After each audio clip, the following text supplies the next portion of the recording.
Today, the people are very angry because of the Prophet Muhammad. Today, you know, everybody think that Americans want to put the situation in a very bad situation. The Libyans don't like to say something bad about their Prophet.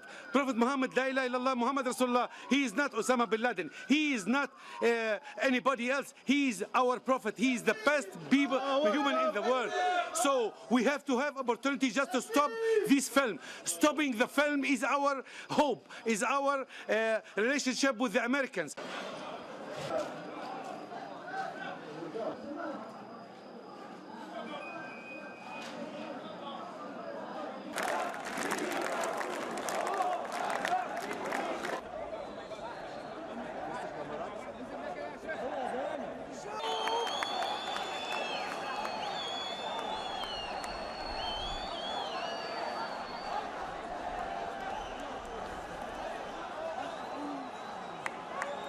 أنا قبطية ومتضامنة ومش ماشية قاعدة مع إخوات المسلمين وبقول عيب قوي عيب قوي يا أوباما إن تسمح في بلدك إن يتهان رسول الإسلام.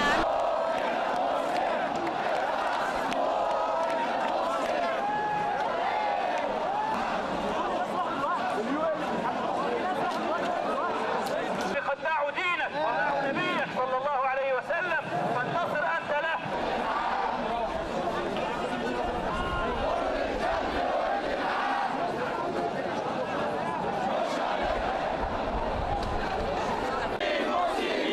الزم حدك عند الدين.